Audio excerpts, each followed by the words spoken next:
Welcome to the Falls Count Everywhere podcast. The Falls Count Everywhere podcast would like to mention our friends at the following. The Searcher and Hide podcast. For mind-intriguing discussions about wrestling, movies, Bigfoot, aliens, and everything in between, then look no further than the Searcher and Hide podcast. You can find the Searcher and Hide podcast on Podbean, Spotify, Apple Podcasts, and many other platforms. Go check them out today. And Outside the Ring STL, join Shaft and General Vader along with others who share their love for professional wrestling as they talk about the recent shows from the major wrestling companies, all independent promotions from around the St. Louis area, and even talk about great moments in St. Louis professional wrestling history. Find them on Facebook at Outside the Ring STL. Get ready for episode number 61 of the Falls Count Everywhere podcast as we welcome the ever-hyped wrestling sensation out of the Midwest, Slammer. We thank all of you joining us for tonight's episode of the Falls Count Everywhere podcast. Before we get underway, we pay honor, tribute, and respect to the greatest nation in the world as we play our national anthem. Oh, say can you see by the dawn's early light what so proudly we hailed at the twilight's last gleaming, whose broad stripes and bright stars through the perilous fight, for that ramparts we watched were so gallantly streaming, and the rockets right glare, the bombs bursting in air, gave proof through the night that our flag was still there.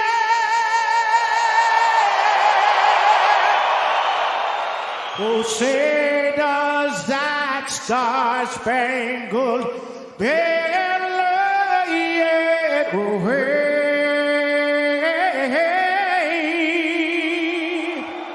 o'er the land of the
Hey, what's going on, everybody? It is Rough Cut Rick Ruby here on your Thursday night ritual. We're here with episode number 61.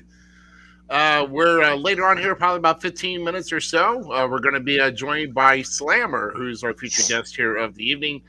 Of course, to my right, or to the screen's right, is Zmiz. What's going on, buddy? What's up, my dude? Shoot. Hey, another day, another dollar, and hopefully we'll make everybody holler. Everybody's hollering probably around this time. We're 9 days away from Christmas, something like that. Something like that. I'm not a jolly person, so like this time of the year I could care less about it. Like I just enjoy being around my kids and stuff and watching their faces. That's about it. Yeah, I'm kind of the same way. But hey, next week we got to be a little jolly ourselves, and we may be bringing up some guests from this past year who want to join us. But the catch is that you have to you got to come as you got to dress in some type of holiday spirit. I do have something. So like, Yeah. I'm with you. I mean, it could be an absurd Santa hat. It could be an ugly sweater. It could be you can string yourself with lights and turn yourself on, in every sense of the word. But I mean, just to kind of give you an example, you never know what you're going to see. But I will be dressed to the gill next week for our holiday cheer. Yeah. And of course, O'Shea here saying wants to say that Ryback sucks. Ryback was never good. That's like saying that the sky is blue on a sunny day. It's about that obvious. There was a brief time where I thought he could be something, and that was the Skip Sheffield stuff. For some reason, I got with the yip yip what it do, like. Oh my god! But other than that, dude was a joke. I called him Joke Back. Oh my gosh, yeah, Joke Back. But you know who doesn't suck? This is a perfect segue. Thank you, Douglas. Thank you. You know who doesn't suck? We got to see the finally see the debut of the human suplex machine himself's own spawn, one and only Hook, and god dang was he impressive. Did you get to see it? I haven't gotten a chance to see it, but I've heard some really good feedback on it. And my only thing, he needs to slow down a little bit. That's the only thing but I don't know. I can't really say that because I'm just the fan, the sidearm booker here, sitting back, relaxing, and just seeing what I want to see. But that's the one thing. He needed to slow down just a little bit. You could see the nerves about just being in there was there, and I respect that. But I see big things for Hook, dude. I see big things for Hook. Yeah. As far as Hook is concerned, I mean, if he's a little fast, it's only because he's such a young talent. Oh, yeah. With us older gents, we slow it down to 10. So, I think he'll, Dad gets in his ear, gives him a little more advice on that. I was a huge fan of Taz. So, like, Taz is one of the real reasons I was an ECW kid. No lie. No BS. Yeah, well, Taz was awesome. He actually had I think WWE could have utilized him a little bit more, but to be honest, Taz was 5'3". What are you going to do with a guy who's 5'3", but it was like a human walking tree, like a tree stump, but that could kick your ass though. That's the whole. They should have built it that way. Like I think there's that notion that small guys can't rest. Small guys can't be the big light because you have to have that monster, right? That big dude, in the land of the giants that WWE is. If done right and positioned correctly, I think they could use Taz to be just that little explosive wrecking ball. Yeah. And I think it would have got over pretty well, but I don't know anything. So, but yeah, we're just only observing, and right. We don't want to. Only thing I'm thinking of is I don't want to see any spot monkeys. That's all I'm thinking of. So I don't think that's what. I mean, I can see Hook dabbling in some spots. He really paid homage to his dad, and that's what I loved about him. Like he did the snap. What was it called? The Tazplex, but I can't remember what the heck it's called. Where like the headlock suplex back. You know what I'm talking about? That, yeah.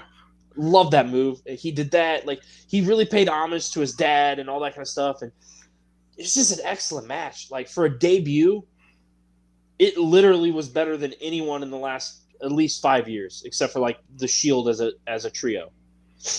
Yeah. Well, I mean, if he does as many suplexes as his dad does, I mean, that's some strong offense right there to begin with, because you can come off with so many variations of suplexes. It's not even funny. Hopefully, yeah. I mean, but we'll just see. I mean, there's going to be more things to come with Hook. I'm excited to see his career path. But I think another thing that you were excited about last night's Dynamite is two former WWE stars from earlier this year had now gotten a chance to battle. Well, not Adam Page was never in WWE. Oh, Adam Page. I'm Adam thinking Page. Cole. I'm an idiot. Yeah, Adam Page.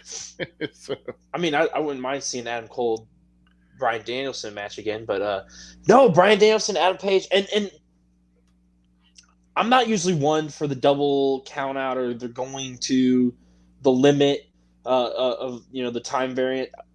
One thing I have to commend and respect AEW on is their utilization of that method. yeah. But too much of it is going to be a bad thing, so reduce it. But I like the narrative that both Bryan Danielson went to a time limit draw with Kenny Omega and now went to a time limit draw with Adam Page. Yeah. So, well, time limit draws. I mean, that's if you're trying to make sure that everybody. If you're going to extend it out to do a time limit, what was the time limit? Like 20 minutes?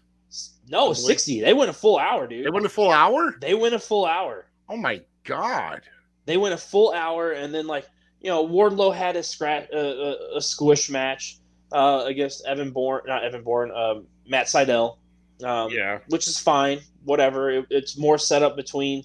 The one thing about AEW that I'm not a fan of. I don't think they do much character development, but I'm starting to see a little bit of it. So I'm happy to see that because we need characters and need to understand who's who, what's going on. And then I think it was a killer females match between Woman a thousand holds. Serena D versus Ashita. I think I said it right. Wow. And that was a really good match. That was a fun match. And then it was the Diamond Ring match for the whatever the heck that is. MJF versus Dante Martin, which was another. AEW this week was on point, dude. And it was all. I mean, they had one promo, I think. One real promo. Yeah. That was it. That's and good. it was all wrestling. Yeah, well, can't really say that about the big time, who's putting on 2 or 3 minute matches and killing in, and when I was watching something today, the matches they're doing on TV now between two superstars is what WWE or F back in the 90s was doing, about the same length of matches, but the jobbers were involved. And it's right. That's kind of pathetic, don't you agree? It's not really giving much of these guys to work off of, and you're only giving 2 or 3 minutes, maybe possibly 4 tops to do matches. Naomi had a really beef with that, of how she's having 2 minute matches. I'd be pissed off too, to be honest. It's why do I even step between the ropes? So, I mean, Doug's kind of right there. Like Eric Bischoff said, they're a stacked roster without getting the views, which is sad because there's some great talent there. Yeah, there is just amazing talent, and they're putting on just some stellar matches. We just need the sugar on top now. It's like if we could get WWE promo stuff with AEW's wrestling merged, I think we could have the perfect gym. I really do. I really don't like WWE promos. Well, I think they've always done good with vignettes and stuff. I've always thought that for the most part.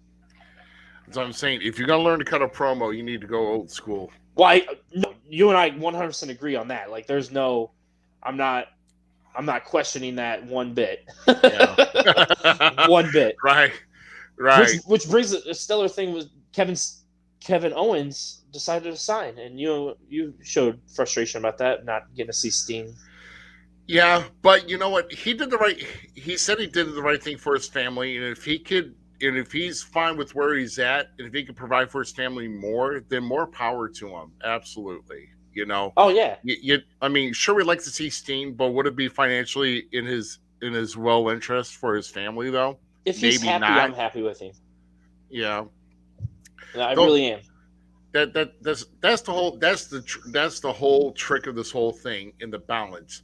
Do you want happiness where you don't get as compensated, or you take the heavy compensation where you know you're probably going to get frustrated or or just not happy with where you're at? So it's like you got to find that balance between the two and find out where you want to be. So, but hey, but I'm sorry, we did it again. My bad. We're bad about that. Good evening, yeah. Herb. Yeah, Herb Simmons, Mr. Simmons, joining us here this evening. And I don't know, what were we talking about? And not in food stamps. I don't know where they're going with it. They're going back and forth. I must have missed something. No shame. They might. Oh, but no. If Kevin's happy, Kevin's happy. Like, I would rather I would rather see El Generico make a return versus Steen. I mean, as much as I love Steen. Might as well, because I'm getting kind of annoyed with Sami Zayn's character, and plus they killed his music, so it's not fun anymore. So who cares? Right. I mean, I love Sami Zayn's character. I love the conspiracy thing, and then his stuff with Brock has been hilarious. Oh my god! Like, that's absolutely one of the saving graces. Is like seeing Brock's comedy side has been a blast, and then just adding Sami Zayn to it has been just as fun. Like, I didn't think I ever wanted to see those two in the ring or sharing a ring with each other. And those two they have done great with it. Like, that, I'm cool with it. Like, do more of that, I guess. Yeah. Give me Hillbilly Brock with fucking conspiracy theory. You know, the Canadian brothers. I loved it. I like it. Or Canadian Alphas is what they're called. What Brock called them. Love it. Yeah. But we've got one thing I want to touch on before we get Slammer on here. All you. Yeah.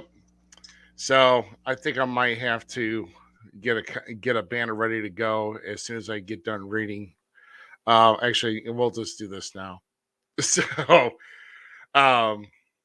go ahead. I've got the ticker up there. I'm not going to read it out loud. But let's address the situation over last weekend up in Canada with the Mr. Devin Nicholson. Otherwise known as Hannibal, otherwise known as Blood Hunter, whatever the hell you want to call him. But this guy's 39 years old, and he had a match this past weekend with Carlito, and apparently let's not get the promotions confused when you hear World Class. This is World Class Wrestling Organization that's up in Canada, the World Class Wrestling Association that's been down in Dallas. So, and that's been defunct for a while. So, apparently, after Nicholson had lost, or Bloodhunter had lost his match to Carlito, there was a spot to where he was supposed to get upset and attack the referee. But here's the thing, okay? The referee was Lando Del Toro, who was apparently, from what we hear from reports, was paid to bleed anyway. So let me just stop right there. I don't understand what the whole deal is with you attacking a referee and mutilating a referee after the match that you've had with the former WWE superstar, that you should have worried about making a stellar point to begin with, instead of this whole masochist ending that really made no sense to begin with the match was being over.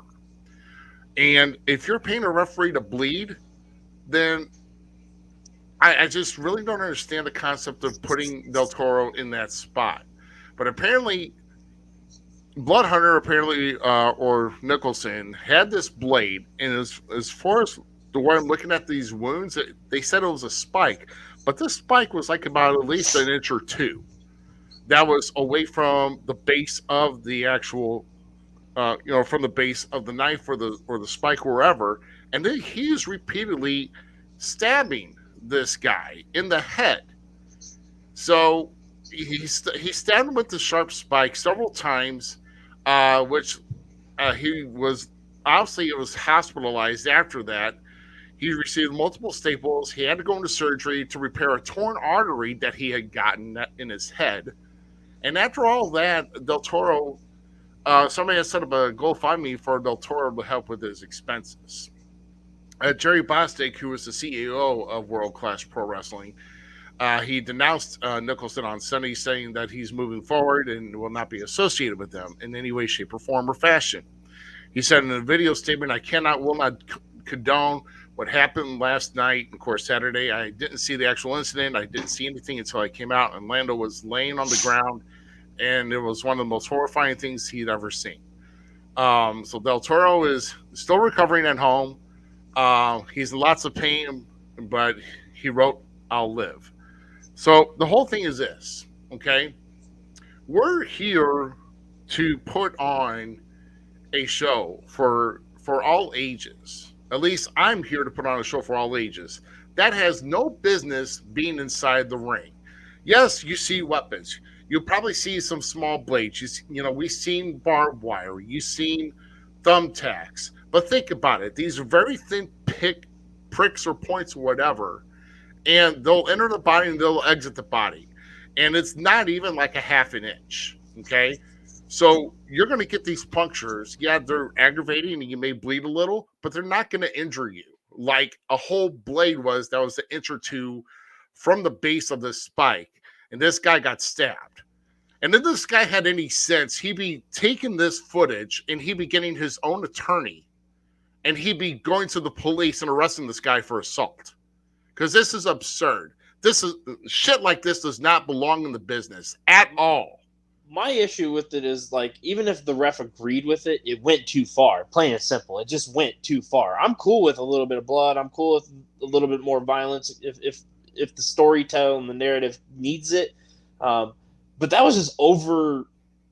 Like, I would have been pissed as a parent there. I literally would have been pissed as a parent. It was uncalled for, unneeded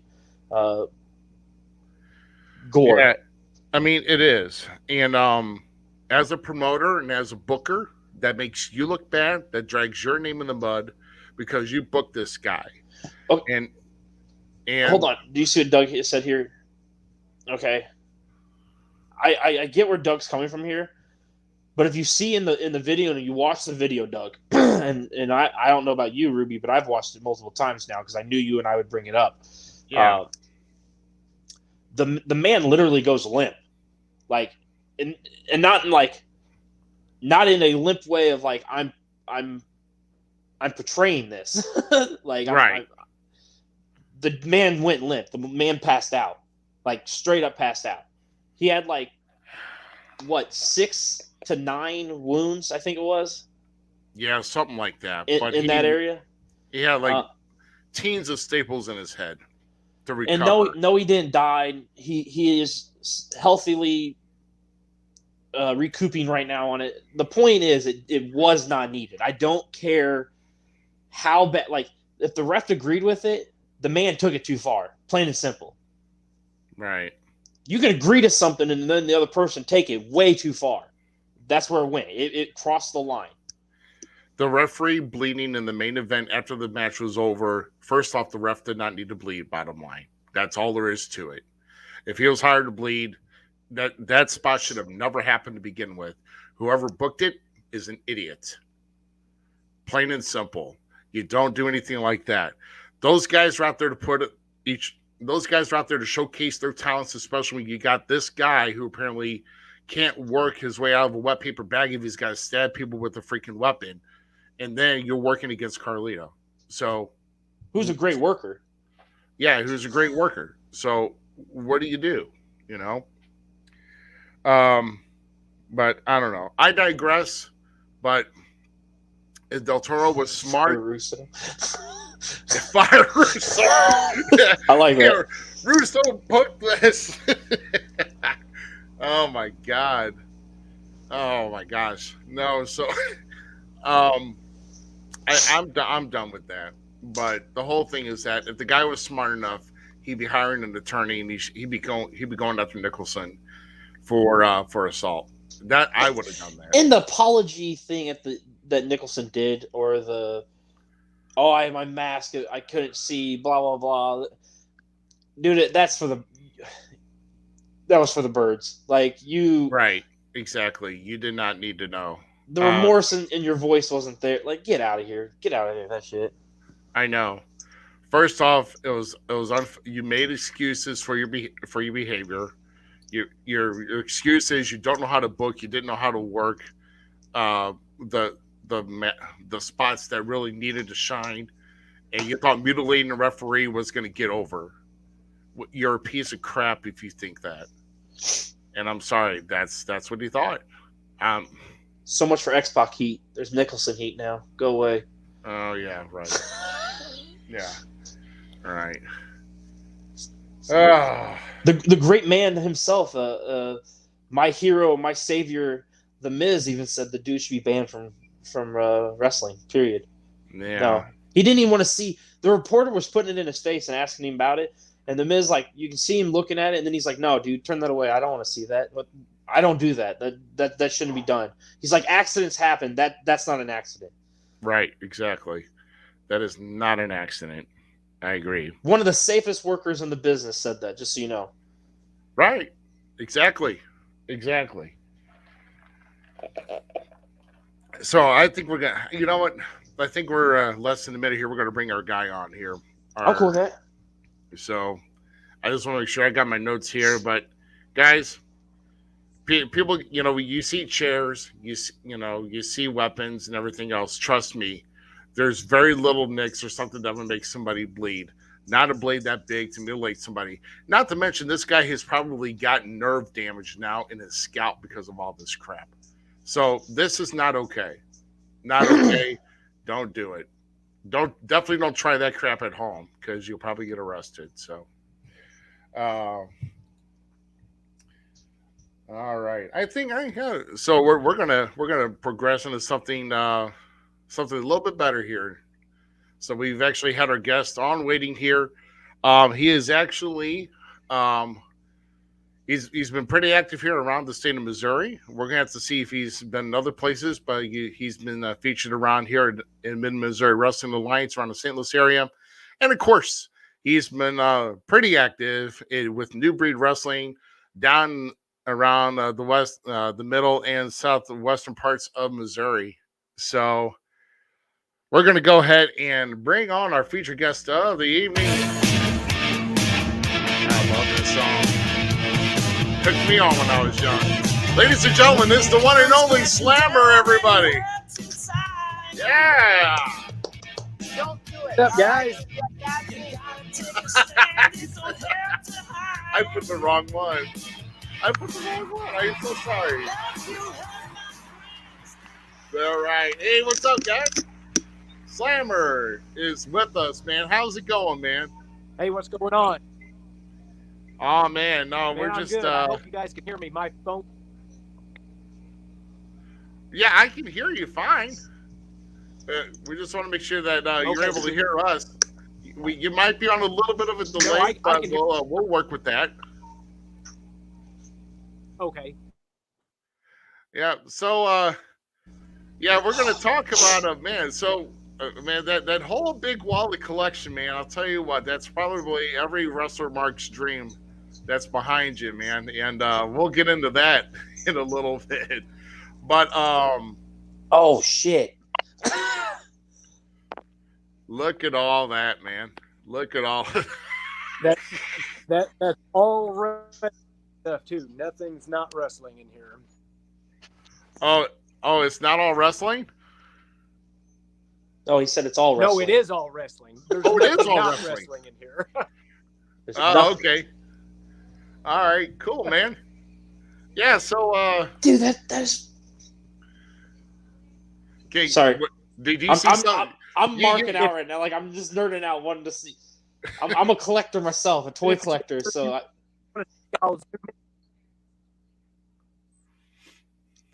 but I'm a toy collector myself. So, all right. So, yeah. So once again, Slammer, thanks for joining us. You had so we're talking about your work with New Breed here. And we'll get into that a little bit more. But what I want to know, and we're going to dig right into our questions here for you this evening. We all know that you bring excitement, you're bringing a new feel to the independent scene, especially in the state of Missouri. But what I want to know is when did you start watching wrestling, and who are your favorite wrestlers growing up? My favorite wrestler is Hulk Hogan. Started watching him when I was a kid. I watched World Class Championship Wrestling before WWF, so I'm not going to give out my age, but I'm a little older than what I appear. But I'm a vampire. So yeah, Devon, my favorite wrestlers. I mean, World Class was just something we watched, as a small kid, and we just flipped over one day, and WWF was on, and I was immediately hooked on that. Hulk Hogan immediately, and I've just been a Hulk maniac my entire life. Got to meet him, back in 2014 for the first time, and actually have kind of become friends with him. Not like hang out friends, but just he knows me. He follows me on Twitter. How about that? So there you go. Yeah, that. And I'm just a wrestling fan. There's not a lot of wrestlers that I don't like, but those late 80s, early 90s, super cartoony stuff, that's my thing, as you can clearly tell by most posters on my wall. Right, exactly. So, well, like I said, we're me and Z are here. We're gonna be we're both gonna have some questions here for you, and I'm just sorry that Hogan's a favorite wrestler. I'm just joking. Best thing about Hogan was his entrance music, in my opinion. Like both of them, NWO and when. What'd you say? Then the NWO is the best. Oh, agreed.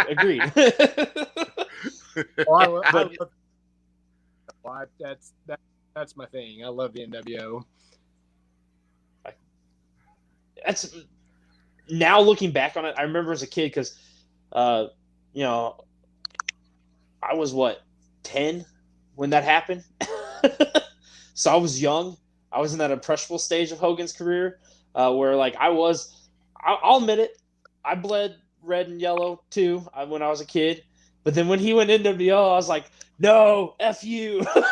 I was so mad, so pissed off, and it ruined a taste in me. Really? It literally ruined me about him. I'm just such a really. Yeah, I'm just such a Hogan fan. He could do anything, and I would go right along with it. When he turned black and white, and I thought it was the best thing ever. I loved it. But now as an adult, I appreciate that heel run that he had. My son and I are watching back WCW right now, so we just got to the turn. So my son's seeing it for the first time, and I appreciate that heel version of Hogan now as an older fan of the wrestling world. But yeah, I remember as a kid, I was pissed. Hogan died to me that day. I'll be the first to admit it.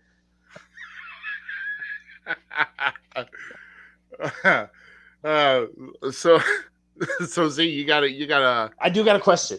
Yeah. So before wrestling ever was a thing of your future and wanting to get into it, what were the sports that you enjoyed the most and excelled at?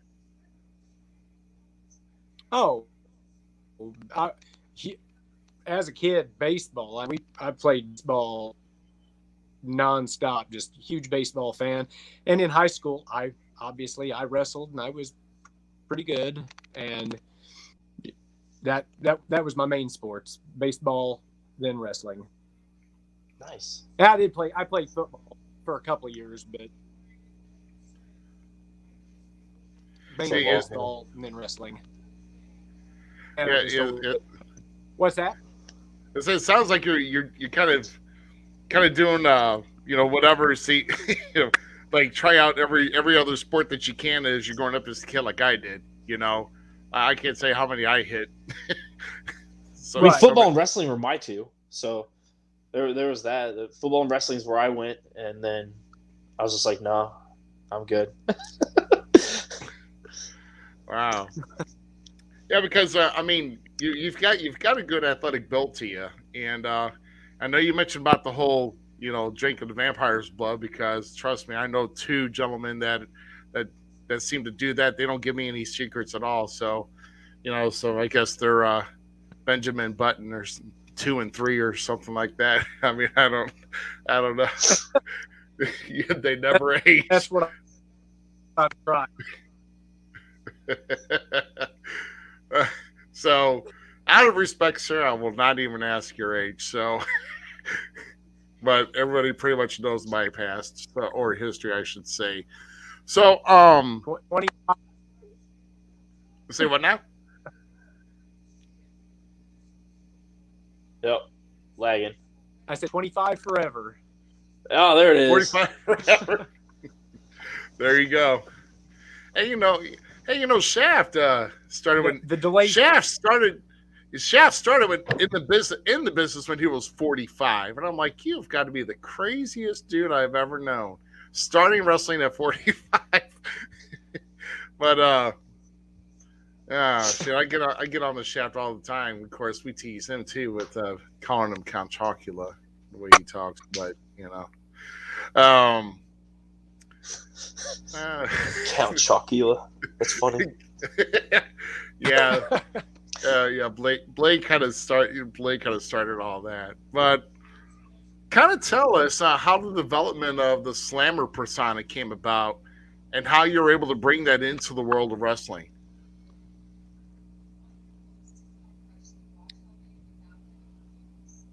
You're gonna have to say that question again. It kind of broke up a little bit.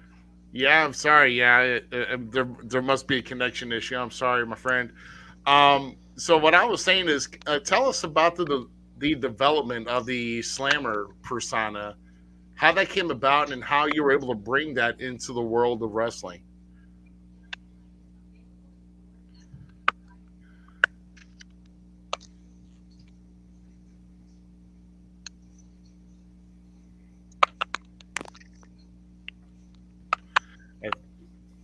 Technical difficulties.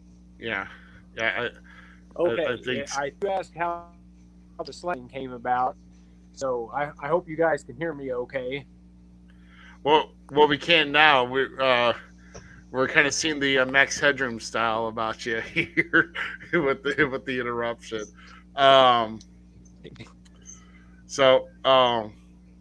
Hey, Paige had offered if you want to use her laptop to see if it'll make a better connection.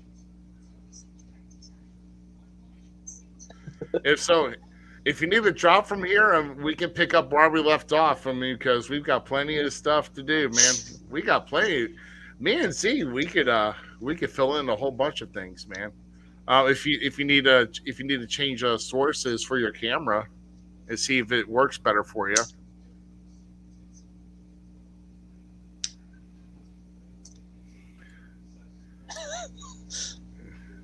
I love the expression. Yeah, I do. Makes you wonder. Okay, here we go. I think I see somebody. Okay, hold on. I think we got it. All right, I think we got something. You guys, I cannot hear anything. You can't hear us at all? Everyone can see it. Oh no. I think Mr. Slammer had a problem with StreamYard before here, Z, and now we're seeing why. Right. Hey, it's those damn StreamYard gremlins that like to come out and eat. We may be able to save the day. What do I do? Yeah. Hey, I'm getting a laptop. Okay. Hang on a minute. Oh yeah, we'll be here, man.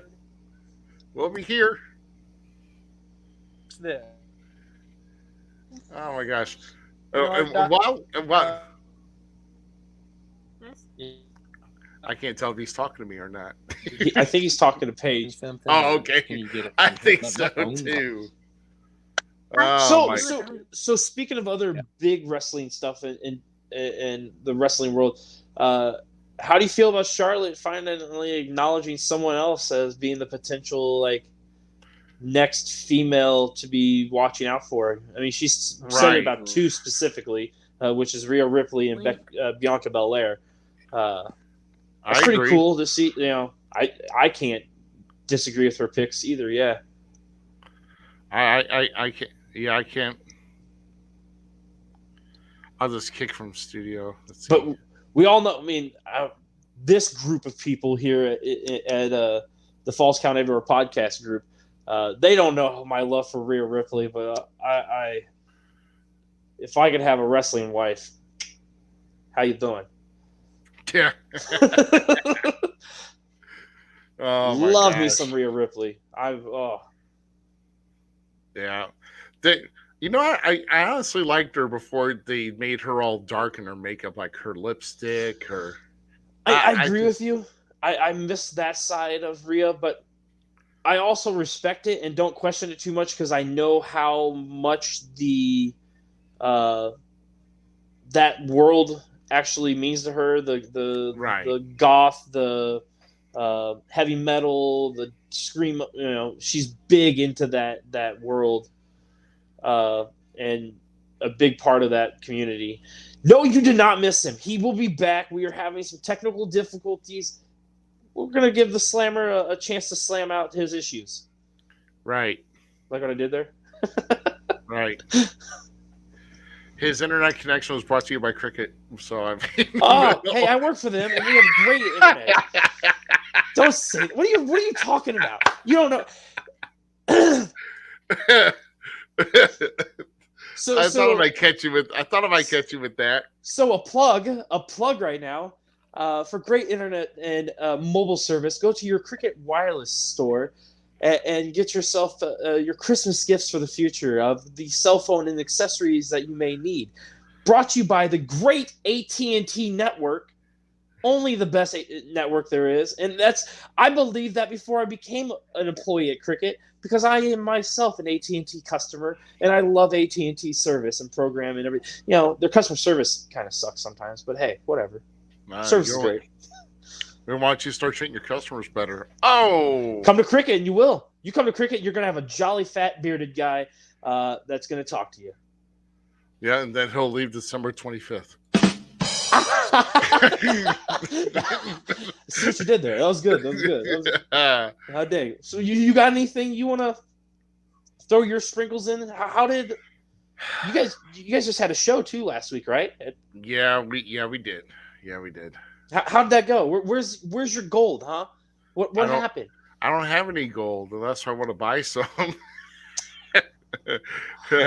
My dude. I'm sorry, man. Hey, 2022 is going to be a new year. Here we go. Look at that. My buddy's in the house now. I mean, the other one. My good friend Douglas O'Shea was here making fun of people. Now my good friend Playboy Double H is here. Yeah, I don't agree with that statement. That's the only thing I don't endorse, a Playboy right there. I don't think you suck, Ruby. I mean, you don't have gold, but still, I still love you, buddy. Yeah. Should we try this again? Let's do it again. Should we do a take two? We should do a take two. Do you have a little? I don't have a. Oh. Here. Well, here. There you go. We'll try it again.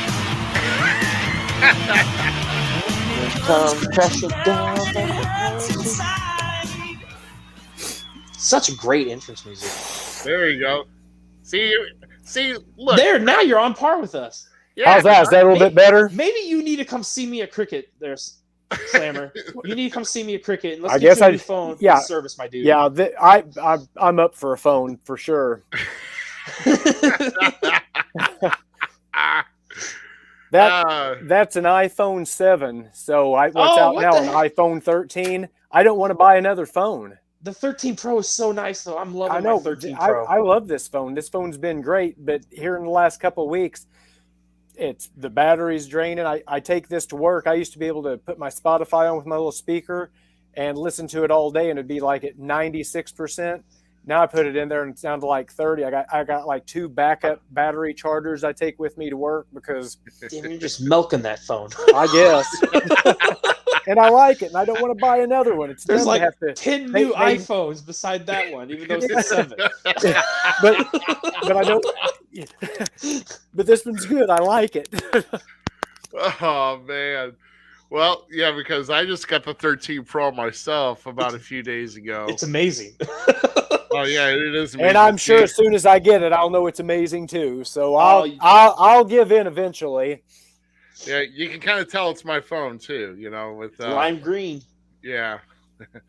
Yeah, with the now I'm just missing a logo sticker on it, but I'm gonna show off the Apple logo for now. But oh man, I think let's go back to I'm pulling the questions back up here now. Now this should be a lot better, and definitely thank Paige for letting her lend the laptop because you were coming in a lot better. Yeah, she said that she got on the chat and was like, "Do you want my laptop?" And I didn't hear none of it.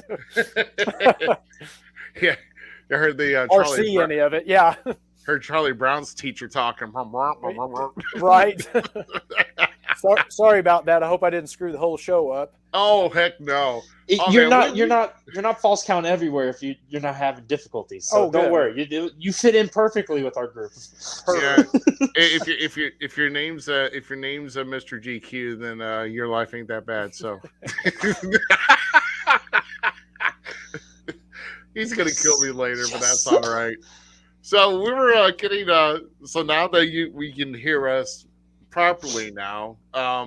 What I was stating in the last question is I want you to kind of tell us how the development of the slammer persona came about and how you were able to bring that into the world of wrestling. Well, I'll tell you the story of the slammer if that's what you want to hear. So you'll remember this back in the day. You would before the internet, there used to be these things called wrestling magazines. Okay. Oh, I have a stack of them still. So, me too. I got a bajillion of them. But anyway, when I was a kid, I was like, "Where am I? I want to be a wrestler." It's like, what do I do to become a wrestler? And I remember I wrote a letter to the WWF, which they responded, which I have it around here somewhere. I'd have to find it. But anyway, they wrote me a letter back with a generic, answer, and it was signed by J.J. Dillon, by the way, and anyway, in one of my magazines, I found a wrestling school called Slammer's Wrestling Gym that was in California. And that's where I wanted to go. So I'd write them letters and stuff. And the head guy, Vern Langdon, used to write me letters. Then he called me one day, "When are you going to come out here?" Blah, blah, blah. Then he sent me a couple T-shirts. And I actually ended up going out there for like 3 days just to see the ring, go to a wrestling event, blah, blah, blah. So anyway, after I don't know why I'd ever just up and just went out there for some reason. But anyway, fast forward to UPS. I got my job at UPS. I've been there like almost 19 years now. And pretty much UPS took over my life for the last, 19 years. So about, what is this year? 2021. So 2016,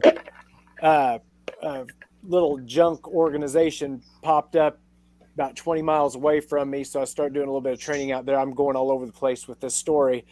But anyway, I took the name Slammer as to honor Slammer's Wrestling Gym because they gave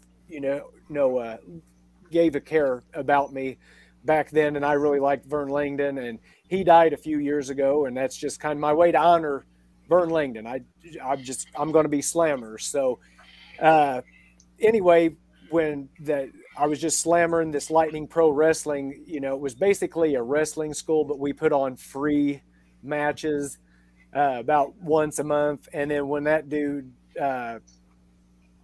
tanked that little place, there was nowhere else for me to wrestle. And I kind of got into CCW, Cape Championship Wrestling, down there in Cape. I started going down there to train some because I really hadn't had any real proper training, which I'll go back to right before I started at UPS. I hooked up with a guy named L.A. Cash. Do you have any idea who he is? Oh, my Lord. Do I have years of history with L.A. Cash? Okay. So anyway, he opened a gym up in Farmington, and he had a wrestling ring. Mm-hmm. And I joined his gym and started training a little bit with him. And the weird thing is, we trained and stuff, and I went there for a year, but I really didn't learn anything. Does that make any sense? Even though I was there doing stuff, does that make any sense? I don't know if it does. He was a super cool guy, and then all of a sudden he was up and gone. I mean, he was in Fredericktown for a while. Then he was in Florida. Yeah. And then I actually hooked up with another guy, and his name was Dan Burdick, and he wrestled under a mask, and his name was The Professional. And he was in Jackson, Missouri, and he was like, hey, you can come down here. I met him through a friend of mine in Farmington, Scott Hastings. He was a wrestler. I don't know if you knew him or not. Anyway, he ended up moving to Minnesota. He's like, if you want to come to Minnesota, you can train to wrestle. And I ended up going up there for a couple of weeks. Long story short, I came back home, started at UPS, was here, working there, and then got back into it a few years ago. So sorry to jump all over the place. Anyway. No, you're good. The whole Hulkamania Slammer thing came about at Cape because I got on with them, and I guess that was 2017, and for an entire year I would just show up once a month, first thing in the morning, set up the ring. We had trained for 3 or 4 hours, and then I would help with whatever needed to be done during the event that night, tear the ring down, be done for a month. So like once a month for like a year, I was just showing up doing that stuff, and started working the ticket table with one of the owners. And he started overhearing a lot of people being like, when you going to wrestle? When you going to wrestle? So anyway, we have a big event once about in January, February. It's a Royal Rumble type match called the One Night Riot. And I was at the end of one of the shows that one of the booker came to me and Jason, and he's like, hey, you're going to be in the Riot match next month. And I was like, oh, cool, and so anyway, I'm like, all right, I'm going to be Chris Slammer, in this. It's like Chris Slammer, hooray. So anyway, I get a message from Jason. He's like, hey, you got anything kind of early 90s kind of Hoganist type stuff? And I'm like, you mean like this? I showed him the tie-dye Hulkamania shirt. He's like, yeah, wear that. I'm like, okay. So I do a lot of stuff, as you probably seen on social media. I'm a crazy Hulkamaniac. It's true. That's just me. So anyway, the whole thing was for me to come into this match and just basically be Hogan in my own way. So that's kind of how that was born, and that's my it. I like it's a gimmick, but it's not really a gimmick, if that makes any sense. Yeah, I get it's kind of like what Ric Flair is. Every gimmick or character is you to a point turned up. So yeah, and that's me. So I hope I didn't tell a long story. I hope you got my story by me jumbling around there. Oh no, yeah. I paid attention. I know. so I told you a whole lot in a little bit of amount of time. No, you're good. So I'm seeing you making posts on you mentioning social media. You're making posts how you're from Slammer's Gym. Now, so you actually have it. You actually have your own gym, right? I do. And in 2009, one of my dreams, besides being a wrestler, I always wanted to own my own gym. So my mother and father-in-law owned a garage door business next door to a gym, and they kind of got word that this guy wanted to sell the gym. So anyway, we got a killer deal buying a building and gym equipment, and we bought it and built it into our own thing, and it was great. And after about 7 years, it was just UPS and people, and it was time to shut it down in 2016. So anyway, we shut it down, and then we sold the building a couple of years after that. So anyway, we bought our dream house a couple of years ago, and one of the things with the house, it has 1,000 square foot outbuilding, and all the equipment and stuff that I kept, I've got a commercial gym in my backyard.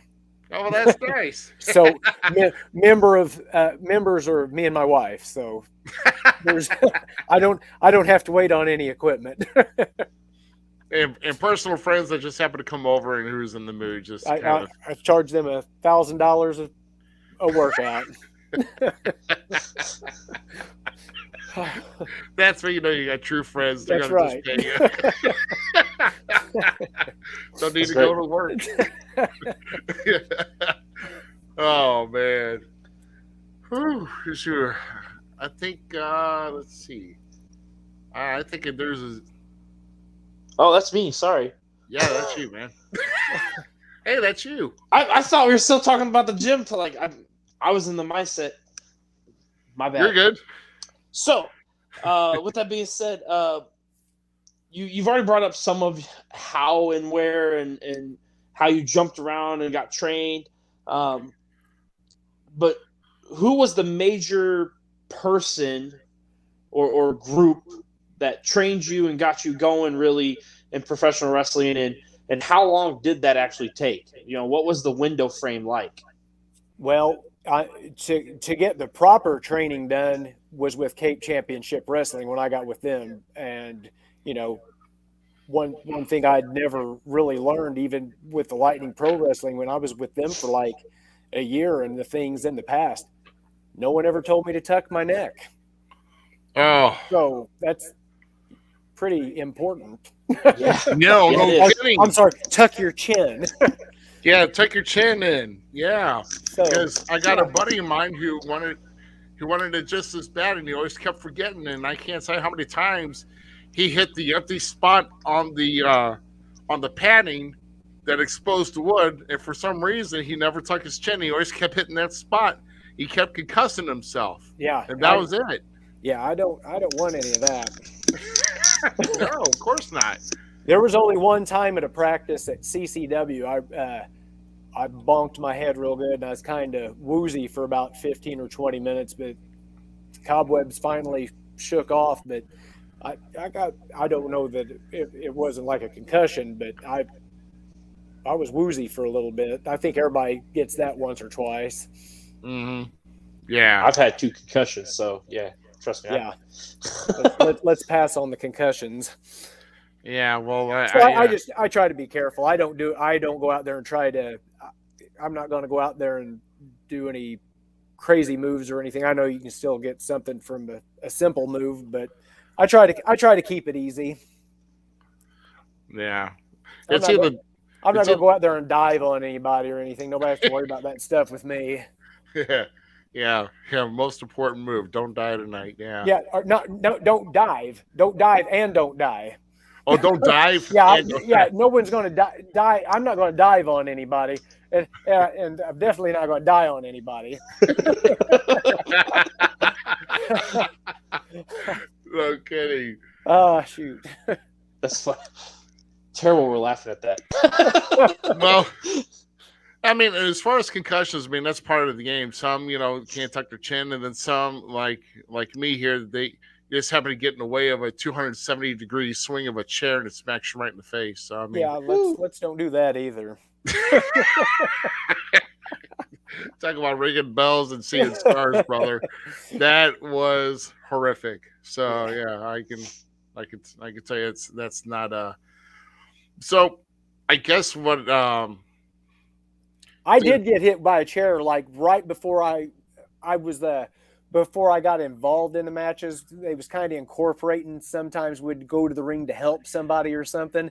So we had to go out and help a guy and get beat up, and I was supposed to take a chair shot to the back, and I was like, whoa. I'm like, I've never been hit with a chair. And the guy that's hit me, he's like, just give me your back. It'll be okay. And it was fine. Yeah, let me tell you. I mean, there's an art of swinging a chair. There is. There's ones that make it look good, and then there's others that just can't interpret it, and they just want to kill you. So, I mean, not that they want to kill you, but that's what ends up happening, and your back feels horrible the next day. Ooh. So, and I've been on both sides of that spectrum. I like the loud chairs, something that that pops easy and makes a louder sound. Yeah. Not one of these heavy chairs and you feel like a thud in your back. Thud. You might as well just bumped on the concrete, because that's probably about as good as it got. Yeah. Because it's horrible. So do you actually remember your first match officially? The official first match I ever had, I guess that would be the Lightning Pro Wrestling match. It was on my birthday, September 25th of 2016. And Yeah. Wow. Actually, if you go on my YouTube channel, every single match I've ever had is on YouTube, and you can go on there and say, "Oh my gosh, this guy's a wrestler." Though honestly, those Elk Lightning Pro matches, they were a little brutal, but I mean, I did some good stuff in some of them. But once again, there was a training issue, and I've been trying to. This last year, I've wrestled more matches this year, and I just try to do as much as I can because I just want to learn and get better. I don't, have a place to go train 3 or 4 nights a week. We get once a month down at Cape, and then I just want to, try to get in as many matches as I can. And whoever I'm wrestling with, I hope I learn something. I always take anything that I can learn from the match. Hey, you could have did this. And everybody that I've wrestled in every match has been cool. Hey, if you would have did this. So I like to learn, And yeah, the day you stop learning in this business and you don't want to learn is the day you need to get out. So right. But we got our buddy people Corey. keep having me come back, so I think that I must be doing something okay. So hey, but you always take learning experiences in every time you go out. Yeah. We got our buddy Corey here who's watching here tonight. He says, "Slammer, why the hairstyle, brother? Why not, brother?" Touché. Hey, I stand out in wrestling. I got a different hairstyle than everybody. There's a lot of I was about to say. I'll say it anyway. There's a lot of wrestlers. I think a lot of wrestlers just look alike these days, and I like to think that I stand out apart from everybody. It's like when I walk in a room, I want to be different than everybody. Yeah, I'm tired of everybody taking my big and bald gimmick. I'm really sick of that. How dare they take that from you? Now you're starting to sound like Kaz with the color orange. Yeah, right. Yeah, we're bald because we don't want to pay Hans Wyman to come save our hair follicles. That's why. That's too much. I know Corey. Corey's just kind of teasing me. And, that's fine. No, I don't care. I don't care at all. That's great. So with all your years growing up watching wrestling from the time, of course, being young, what would you say would be the most memorable match that you've ever seen? The most memorable? Oh gosh. It can even be down to like 2. It can't be down to 1. If there's 2, maybe. I will say there's so many, but just the first standout moment that popped in my head. Do you remember when Hogan and the Boss Man were in the steel cage and Hogan superplexed him off the top of the cage? Yes. I remember that. I was just like, I just sat there in amazement watching that. It was just that. So, I mean, that was just that was a big spot, of course. And it's just something that really sticks out, watching something like that. Yeah. Well, my first WWF house show was in St. Louis. It was Hogan and the Boss Man.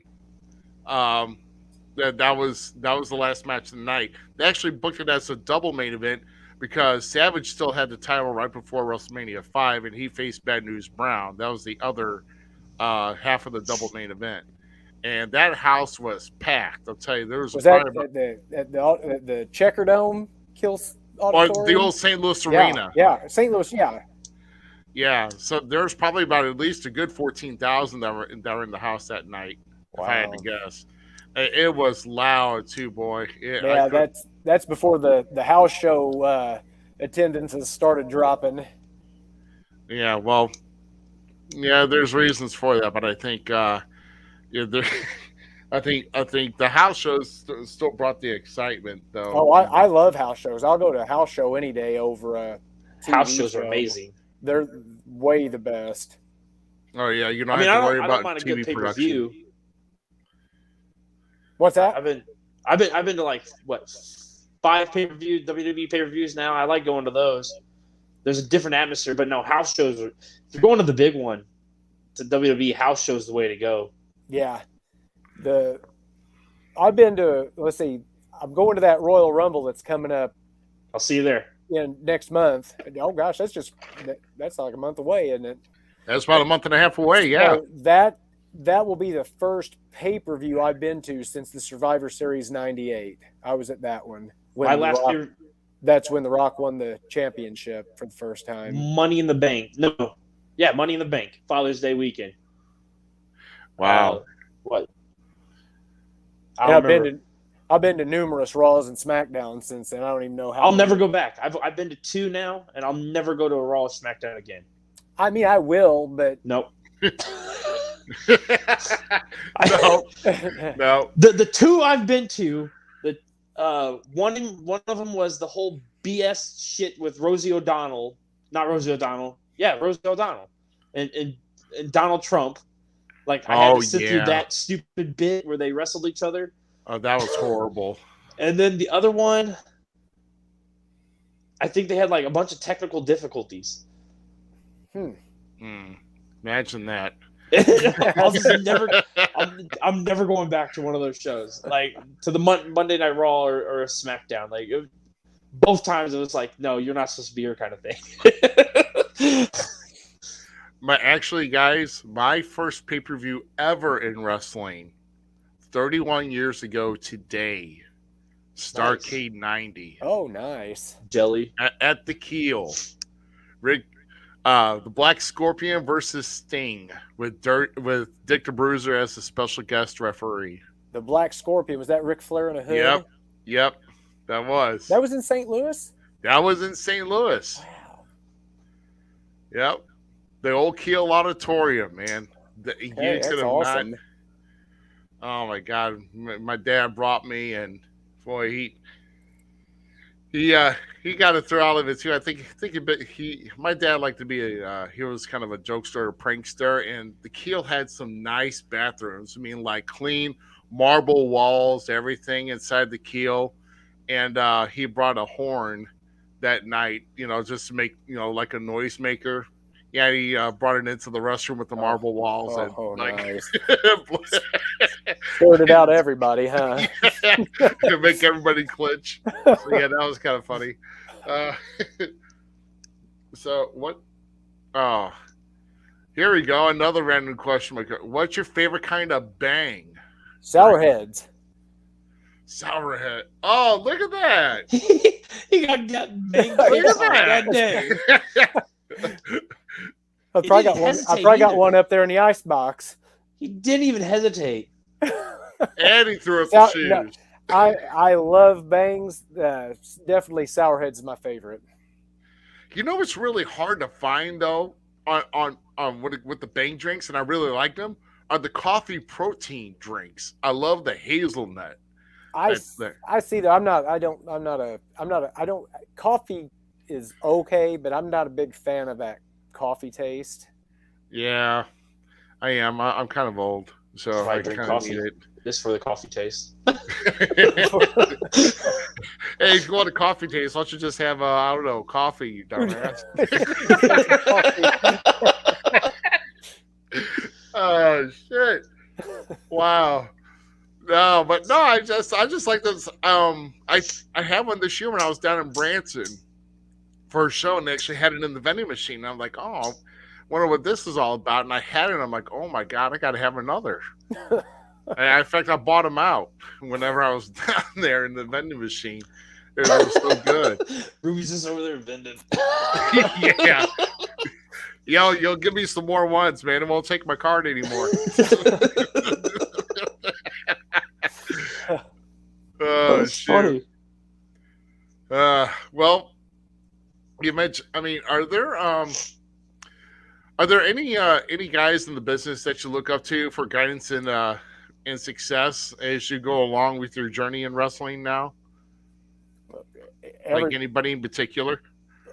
I mean, everybody I wrestle, everybody that I'll ask anybody for some sort of advice or anything. I don't know. I can't think of anybody just in particular, but like the trainers down at CCW, like Brandon Barbwire. I mean, yeah, you can ask him anything, and So he's our head trainer. So I guess that would be my guidance.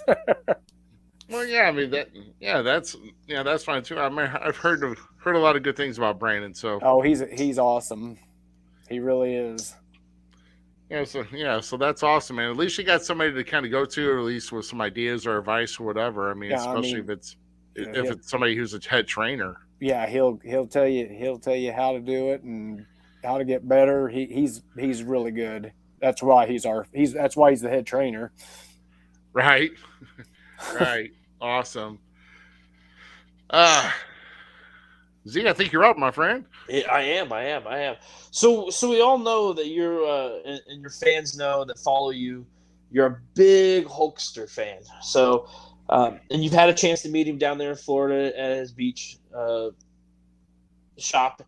What other wrestlers have you met, or have you been excited that you got to meet and pick their brains in life? Oh gosh, I don't know how much attention you pay to it, but I've become friends with Bushwhacker Luke, and he is the coolest guy on the planet. We just went down to Florida in October, and he actually took me and my wife out to eat, and nice. Just listening to him carry on about the old days and traveling around wrestling. I mean, I was in such awe listening to him. I didn't even realize what I ordered to eat. And he started making fun of me because I got like these 2 little pieces of French toast. He's like, "That's all you're eating?" And he ordered me more food because he said I didn't have enough food to eat. and my wife, she even said, she goes, "I thought it was kind of odd that you ordered like 2 little pieces of French toast." But she's like, "I knew you were in your little fanboy, zone." So That's awesome. So, yeah. And we get guys pop in. I mean, we had Jimmy Hart down at CCW, and I got to meet with him a couple times now, and he was at CCW all day one day. And I just wanted to pop over there and just say how cool it was that he was there for our show that day. And I ended up sitting down by him and talking to him for like 2 hours. And then they had me sit with him at his table even before my match and all that, and just help him at his table and just talk to him. And just him telling stories. He told the whole story about Jacques Rougeau knocking the Dynamite Kid's teeth out and stuff, and talking about all the theme music he wrote for everybody, which is just unbelievable because the old theme songs for guys are just so awesome.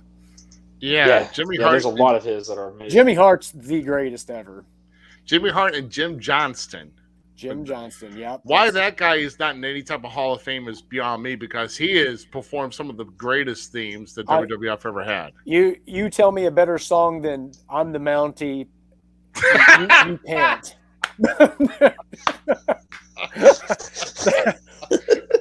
Go back. That's the greatest wrestling theme song of all time. Z, if you've not heard it, that's one of your. And then when the Quebecers used it as "We're not the Mounties," that may have topped it. I remember the Quebecers using it as "We're not the Mounties," so I do remember that one. You've never heard the Mountie? I'm pretty sure I have. I'm almost certain because my son. He's handsome, he's brave, and he's strong. Yes. Okay. My 11-year-old, has ruined my wife's Spotify account because it is just nothing but wrestling theme songs, and there's theme songs he's listening to that he's like, "I don't know who this is, Dad." And I'm like, okay, so I go back and show him. That's how he found out about Cowboy with Bob Morton. Is I went back and showed him Cowboy because of that whole thing, and he's always listened to theme music. So I probably heard it through him or me too, but because I used to collect I have all the WWE's CDs they put out of the entrance music. I was that nerd kid. I got a bride over here on the table. I can go over and Mine are upstairs. I think I got you one better here, Z. Here you go. Yes, I remember this. I know my brave, I'm strong. I'm the Mountie, and I form along. You can try to run, but you can never. Can you see that down there? Nice. I wish I had the album, but I have the wrestling album cassette. I'm the Mountie. I love it. I love it. So that's the Mounties of music there. That's a great song. I just happened to look at my driver like, do I have it? Because I know I've got some random themes, and by God, it pulled up. I'm like, wow. Awesome. Yeah, so I remember how the wrestling, I had the cassette. I had the cassette, but I lost the album art cover, and of course I've lost the cassette because I'm kind of reckless with tape players, and they eat all my crap. So I wish I'd have never opened it, but when I got it as a kid, of course I wanted to listen to it. But I mean, I kept the album cover and like you see it's back in it. But I just, as you can see, I'm pretty much mint on cards, so everything's but pretty clean. Yeah, I mean, you can get a digital copy anywhere now of the original wrestling album, but just to have ownership of that, because I remember I did buy the cassette. I had the album for a good while, the album cover for a good while, but I don't know what happened to it. It's like, That's sad. Of course, what are you doing when you're 11 years or 10 years old? I mean, that's probably about the only cool music you want to hear. So I play it over and over. The best song on there, it's Nikolai Volkov singing Kara Mia Mai. Yeah. Oh my gosh. And then I remember Piper's track too. That was funny. That was something. Was it the Freebirds? They sung, no, it was Kurt Hennig. Rap sucks. Oh, that was the West. The rap is crap. Yeah. What was their name? The West Texas Rednecks, I believe, is what it was. That always gets my goat. Like I die and just mark out for that when I hear it. Or my favorite album when I was a kid was the one where like Kurt Angle singing his "I Don't Suck" and Rikishi singing "Baby Back It Up" or something like that. It was them singing their own entrance music. That stuff was great. Yeah, Rikishi's put a little ass on it, and I couldn't. Yeah, put a little ass on it. That's what it was. I could not stop it. Folks, you can smell these guys from a mile away.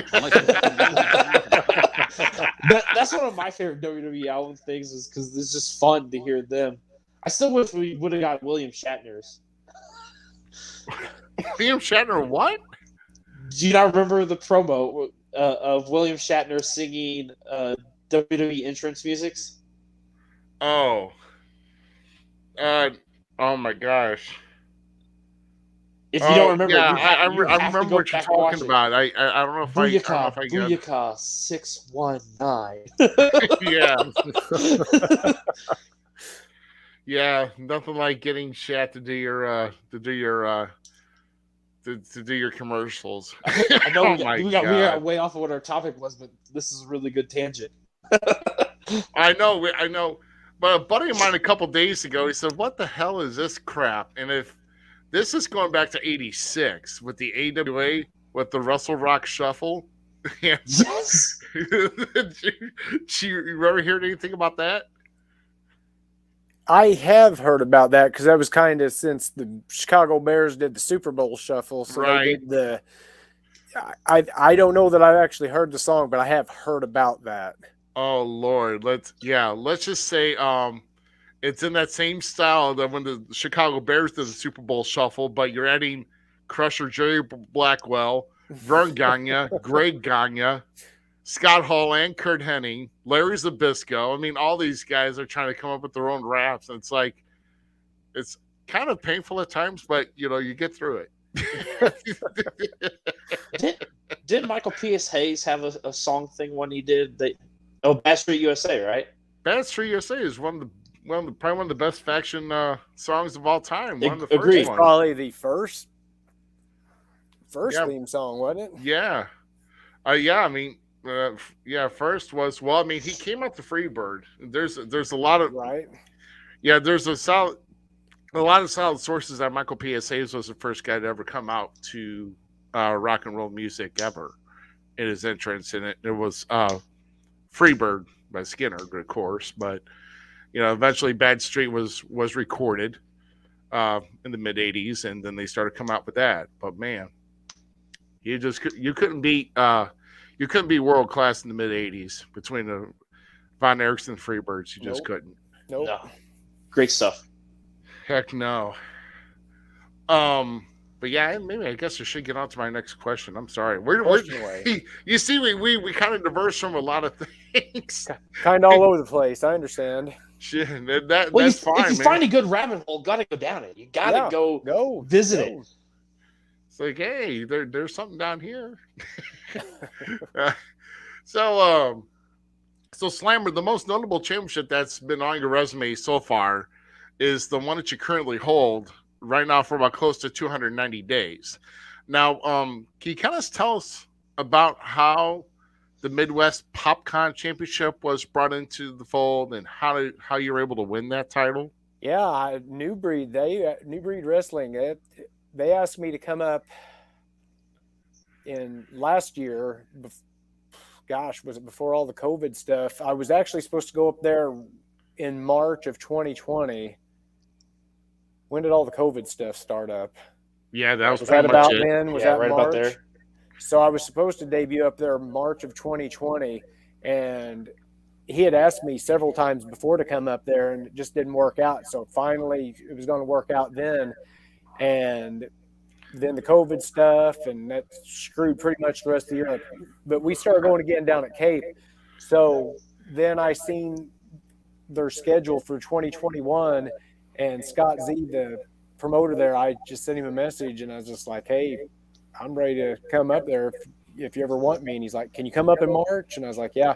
So I had my first match up there in March, and I wrestled the Suplex Cyclone, and he was the champion, and I beat him by disqualification. And then I had a rematch with him in April for the belt, and I actually beat him and won that in April.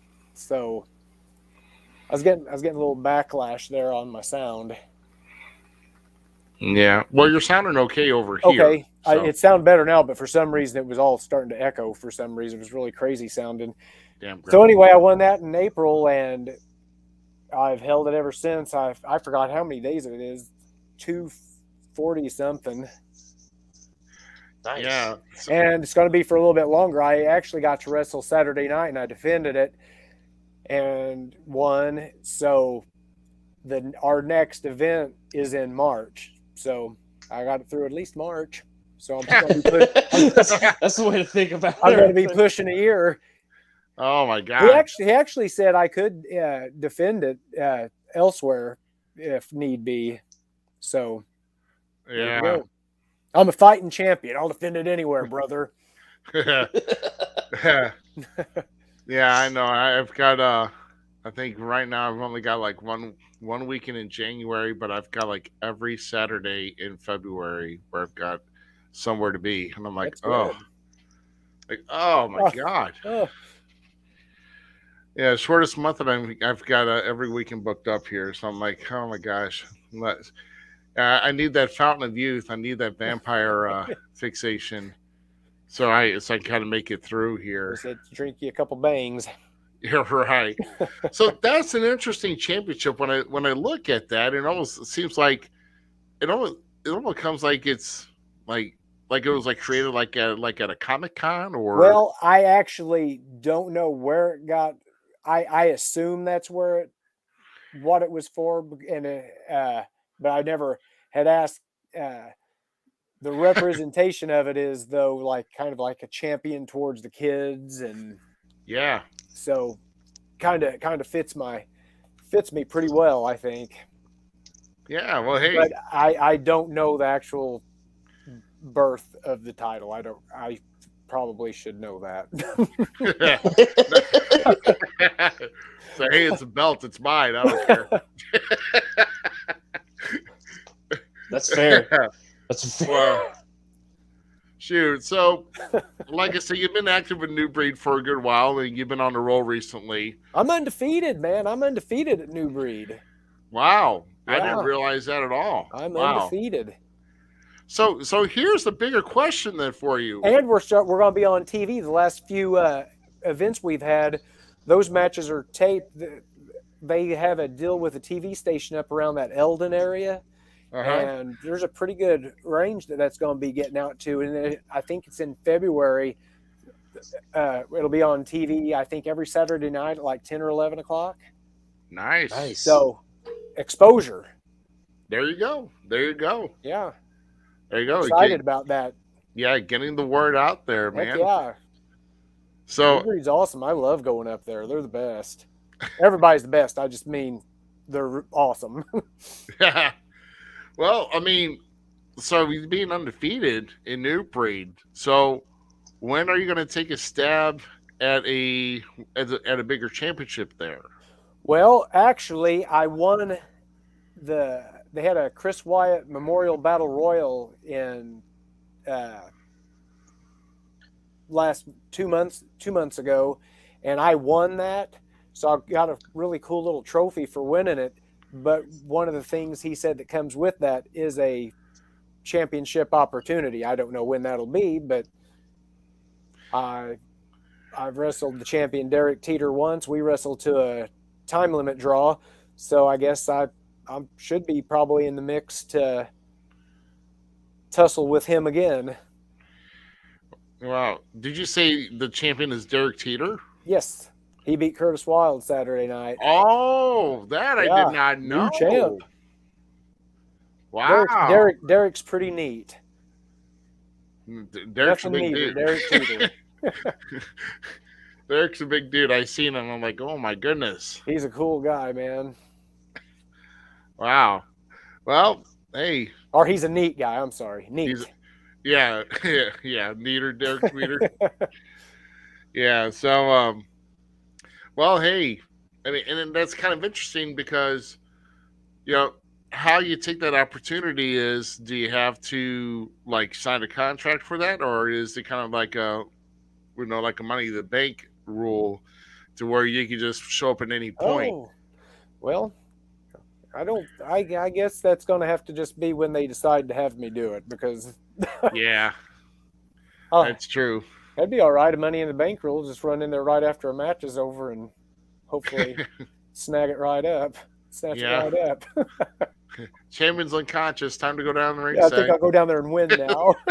That's the only way to do it. I only do it the honorable way. I want a fair match. Yeah, that's true. I mean, it's worked out for some people, It has. So who said it can't work out again? So could. Good Lord, excuse me. Oh, let's see here. Oh, hey, Z, I think you're up again, man. Am I? Think so. Yes, I am. Do you have a list of dream matches that you want to perform in? And if so, what are they? I wish I'd had that question beforehand. I don't have anything right off the top of my head. I'm happy to have a match with anybody somebody will put me in a match against. So even styles, just anything like. Well, I guess a dream. I mean, I don't know of an opponent. I mean, I want to wrestle on Monday Night Raw. That's been a dream of mine since being a kid. I want to be on Monday Night Raw. That's a good dream to have right there. Yeah, I mean, there you go. I guess I just answered the question. You did just do that. Yeah. Anybody, that would be a dream come true. I mean, because that's something like fans don't understand sometimes. It's like not every wrestler or person that's in the wrestling world necessarily wants this match with this person or the big belt. Like Xavier Woods, all he wanted really is the King of the Ring. That's it. Was that crown, and he got it. And he said that he's fulfilled on that, and whatever comes next is bonus stuff. So that's cool that you have that one major thing, like just being there would be cool. Yeah, and like I said, I mean, I'm just every match is a dream match for me because this is all I ever wanted to do. So if somebody books me in a match to wrestle, I'm thrilled. Mine was always having a nice tag team run with like my dude. Who, me? Just anybody. Like tag team okay. wrestling was my if I was going to enter the world of actually being in the ring and performing and stuff like that, and not wanting to go the way I want to, which is the back world of it, behind the scenes and being the voice and all that stuff. Tag team wrestling always was my like, if I was going to get in there, I would want to find that one guy that I went up and down the roads with and enjoyed that and had that tag team bond, that brother that I never had kind of thing. Like, that was always one of the cool things about wrestling to me was tag teams.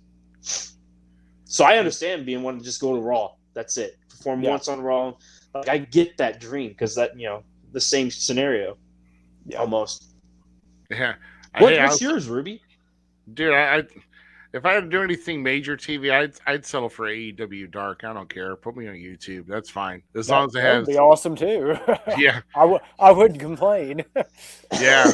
If I had an AEW Dark match, shoot, that's fine by me. Just put it on my resume, and I'll be like, okay, that's fine. You did because I don't know. Because obviously, realistically, WWE is not going to happen for me. I know that. It's there's just so much I see it happen with WWE. It's not going to happen. So it's changing there. Yeah, it's not for the better too. No, it's not good. Yeah. I still watch it just because I'm just been loyal my whole life. So it's like a dumpster fire. You can't take your eyes off of it. Yeah. I know one thing. Like, and this is just me in the love of wrestling. One of my favorite tag teams currently going on the indie scene, if you don't know them, is Holla Beefcake. Called who? Holla Beefcake. Holla Beefcake. Yeah, so they sound awesome. I can't remember their name. Like, they're both the gentlemen's names. One is a white gentleman that, the robust, kind of like Hulk Hogan, Macho Man, Buff Bagwell kind of combined kind of attitude. He sounds awesome. And this is why I'm bringing it up. So I went and when Ruby mentioned that we were going to have you on here, I went and dug into your stuff and kind of educated myself because I don't know the world of the local wrestling scene. I am a big WWE, AEW, NWA, Impact kid. And hell, I didn't even know local wrestling was still like really a thing until just a couple years ago.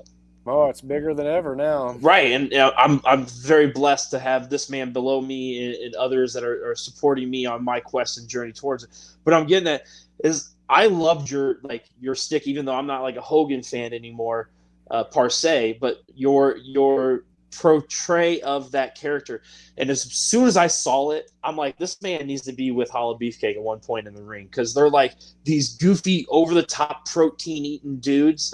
Oh, I love that. and it's bold and it's amazing. I love it. I'm gonna look these guys up. Dude, that's what this whole conversation we've been having all these talks, and that's one thing that keeps rolling in my head that I had to tell you. I don't know why it had to come out now, but it had to come out. Like, look them up. They're great guys, but they were just on Dark too. Just 3-4 weeks ago. Oh, cool. Yeah, I'll look that up. They're great entertainers, man. Great entertainers. You don't get a chance to go out and see them or hopefully be in a locker room with them. They're funny guys. I love those guys. Oh, it's my kind of people. Funny weightlifting guys. That's awesome. Oh my. Well, yeah, because I'm gonna have to take a look back in the archives as well.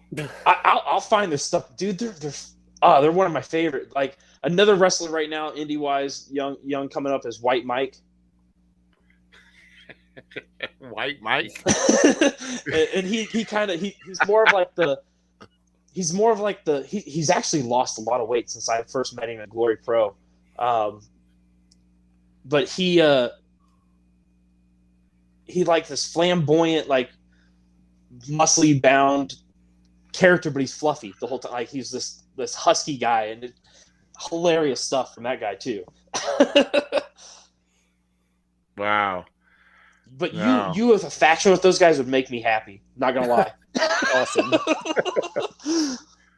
Yeah, if you could find one of their matches or at least something like that, you need to post it on post the link on We Talk Wrestling. I will. I'll get on We Talk Wrestling. But Yeah, I'm enjoying your stuff, and I can't wait to see what else you have out of you. And I'm glad you had that one dream match. And I hope you make it there. I hope I get to see one time you being on WWE's Raw. Like, I would love that. I mean, I really would.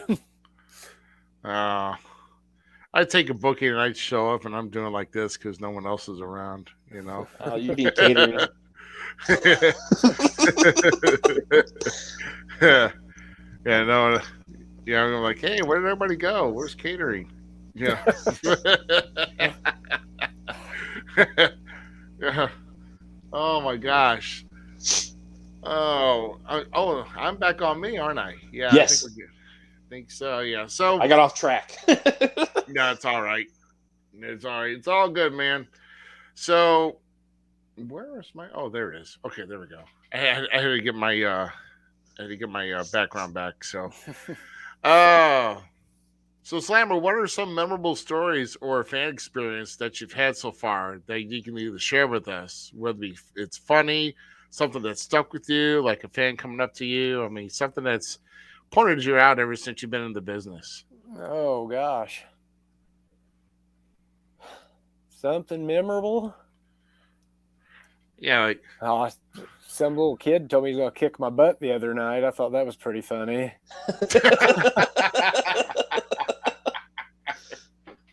And he said he's gonna take my belt from me. I said, great. I said, you have a Missouri wrestling license? I said, I'll put it on the line against you. Well, I'll beat you for it. I said, all right. And then he started telling his mom he's gonna kick her butt. And I said, hey, don't talk to her like that. He goes, she knows I'm joking. Yeah. Don't diss on your own mom, man. She'll take your allowance away. You know? Oh man, because there's so many fan experiences that that us guys. I mean, for me, it's road stories. I've got a guy that he had never been to one of our CCW shows, and it was funny. He's seen my merch and he liked my shirt, and he ended up buying a shirt. He had never even seen me, so then he seen me and he thought it was great. Bought the sunglasses, bought the bandana to match. The next show, he showed up. And he was dressed. He had bought black boots, knee pads. There you go. Black trunks. He had my shirt, sunglasses, bandana on, and showed up as Slammer. And it was the coolest thing ever. See, that's what we're talking about, man. Now that's a fan experience. That's a fan experience. Shoot, if he didn't have the hair, the next thing you get one of those wigs. Oh, and my birthday cake. My daughter just put that up there. It was my birthday in September, and my number one fan Bailey showed up, and she had me a birthday cake and a card. Wow, that's awesome. Had a little WWE title belt on the cake. It was awesome. Cake was good. Dude, yeah, you can't beat that, man. Shoot, that is awesome. Thanks, Paige, by the way, for bringing that up. Is there anything else I'm forgetting? Well, our vampire blood, we keep young, but it doesn't mean it doesn't work for everywhere. Well, as I'm sitting here, I just remembered I haven't really eaten anything in a while. I'm starting to lose my mind. I need to feed the beast, brother. Yeah, I hear you, man. Shoot. I mean, I actually ate before we got on, but they messed up our order, so That's Dairy Queen. Yeah.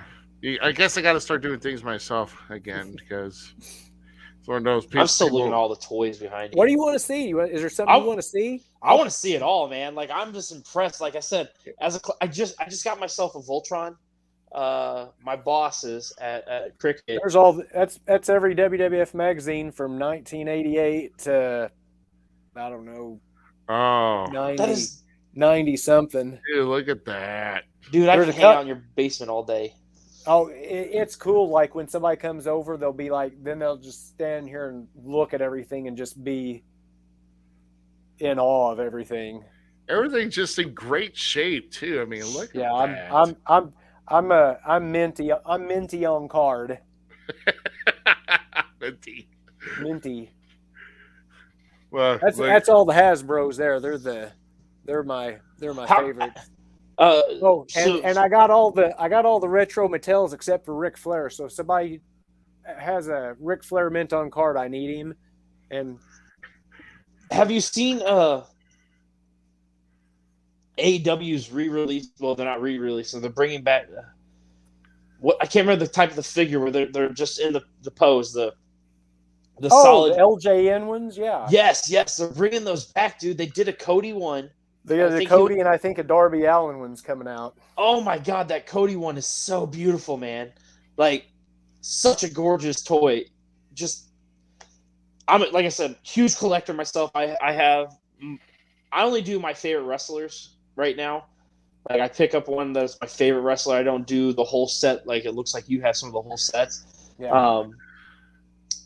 But I want that Cody one, dude. Just because that old stool. I had the Iron Sheik. I had Iron Sheik, Nikolai Volkov, Hogan, Macho Man. I think I had the Andre the Giant one back in the day. You mean these? Those, yes. Dude, yes. there we Yes, go. that That's is- my era. Oh, Right that is there. awesome, bro. There we go. I can't figure out how to turn the stupid thing. There we That is go. phenomenal. Oh, Billy Jim, Hogan, Captain Lou, yeah, Captain Lou Yeah. LeBant. Junkyard man. Dog. Volkov. I love the Iron Sheik and the Junkyard Dog. Hey, Gosh. Hogan's got a twin in the back. Yeah, 2 of him. I think I got 2 Iron Sheiks too, But and yeah, 2 they're bringing- Pipers. Because AEW's he's bringing got- back that figure, that style, man. I love it. I love the retro style in the new era. Like, that's so cool. Oh my gosh! Holy crap! And that's all. That's the whole Bendham's collection too. Remember the Just Toys Bendham's? Yes, That's all of them. that's crazy. Yeah, you got inflatables from the Attitude Era. Oh like the punching. I had clown. that Stone Cold one. Yeah, they don't. You really can't punch them. They just fall down. You got to lean them up. They don't bop like they're supposed to. And I Right. end up popping mine, and then it just became on the wall. Like, I just stuck it on the wall of my room. Would you give it a splash or something, Z? Yeah, I wrestled it hard, dude. And I'm still mad at myself that I don't have my my Hogan and Macho Man wrestling buddies anymore. I have my DDP. I have my DDP still. But I don't have the Macho Man and Hogan one anymore. Wow. The Brawler buddies. Yeah. The Brawlers are the old. I got I got the Hogan. He's in the box there. Yeah, Oh, not the. yeah. So Brawler. I have the You're talking about the wrestling buddies.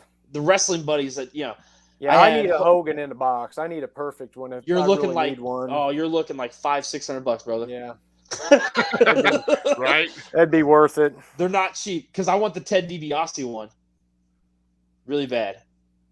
And I wouldn't mind having the Ted DiBiase, and I wouldn't mind having the Boss Man. I would love the Macho Man one again too. So those are the 3 that I'm really looking for. And then they had like Jake the Snake, They had the Legion of Doom too. Legion of Doom. I'm trying to think of all of them now. And then like WCW re-brought them out with Sting, DDP, Hogan. I think Kevin Nash got got some- one. Yeah, I got the mini ones up. There's the Wow. mini ones. Hey, Slammer, you were just asked on here. By Derek here? What's your most prized piece of wrestling memorabilia that Ooh, you that's have? a good question. That's easy. That's easy, he says. Oh, That- shit. Is that the actual Oh, belt? snap. Look at That there was a gift from Hulk Hogan. Fucking no way. Oh, Yeah, A gift. a gift. Wow. Brother. That is a signed Cardillo weight belt. I'm also friends with Steve Cardillo, by the way, and he sent me a Slammer Wow. belt, and it's upstairs, and it's got my logo on it. And Holy crap. that's my pride and joy there, because that was an actual gift from the Wow. Hulkster. So dude, that is awesome, bro. That is incredible. Holy crap. yeah, Man. that's awesome. I love this belt. So yeah, that would be my main main thing right there. If I can get Ted DiBiase to sign it, because I have Junior's signature on it, but I have the $1 million title signed by those guys. Oh, nice. Or by Ted Jr. I wouldn't mind getting the other one. I've got a Ted DiBiase book, and I'd like to get him to sign that. One of my favorite heels of all time. Yeah, Ted DiBiase's awesome. Yeah, I saw him about a couple months or so ago. Well, actually, I saw him, but he was in the same building where we did a show downtown St. Louis at the Missouri Athletic Club. Yeah. He was featured guest of honor, but he was pretty much secluded off. He did his appearance, and he got secluded off again, and he left. So it's like, didn't even come to the back. Because that's like, my favorite designed belt is the $1 million title. Like, I love that belt. Holy cow, man! That is just some impressive stuff, man. Yeah, I do like to show it off. So, not a lot of people. I want to come hang out and just sit there. It's neat. I mean, I've had this stuff my whole life, so I still come down here and I just sit. It's like, okay, I'm gonna go down and rearrange some stuff, and I'll sit there and look at like one action figure for like an hour and just marvel at it. I still have my WWE or WWF sheets with like Hogan's on them and stuff. Like from when I was a kid, they're tucked away now. My kid tried to get them out, but I'm like, no, you can use the He-Man ones instead.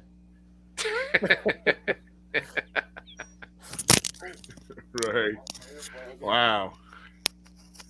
Well, man, holy crap! I mean, this is actually an added bonus. I didn't ask anything about this, but I mean, because I thought when you asked me on here, I was just going to sit out there in the gym, but I didn't know how long we'd be on, and I was having problems with my phone, so I thought I'd come in. And I thought maybe the Wi-Fi would help, but then I thought, well, if you've seen anything you like, I got a pretty interesting little place here. Oh, yeah. Heck yeah! I remember having. Right now, the Ultimate Warrior poster that's hidden behind that. I remember having that. I remember having. I had the Macho Man. One. You had the Macho Madness one. Yep, I have them. I had it. I might have it still. It might be in a box saved. Oh my goodness, yeah. When posters were the thing back in the '80s and early '90s, man. Yeah, I think I'm gonna have a Slammer poster made. I think people need a big one like that. I need a big Slammer poster. I'm gonna do that. And foam Ruby, fingers. you need to do one too. I'd have both of your guys' posters in my basement, straight up. Okay.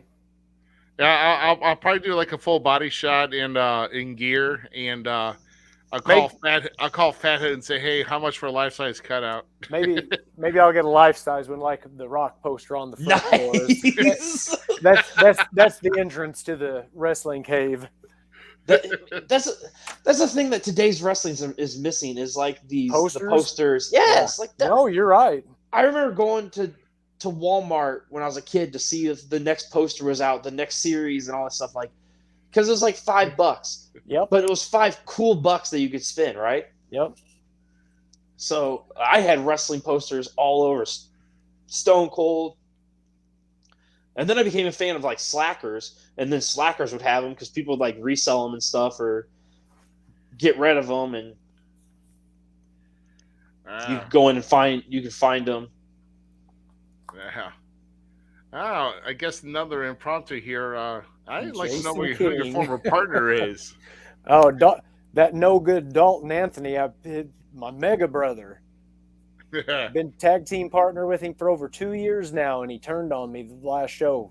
Don't know why. I accidentally threw him out of the Battle Royal. I guess that hurt his feelings. So we was in a big elimination Survivor Series style match, and me and Big Billy Hills was about to go at it, and Dalton low-blowed me, and then Billy Hills and Baracus splashed on me. Oh, Baracus. Oh, yeah. My God. I'm 0-3 against Baracus now, but I did body slam him in a steel cage, so that's one big dude. I have that.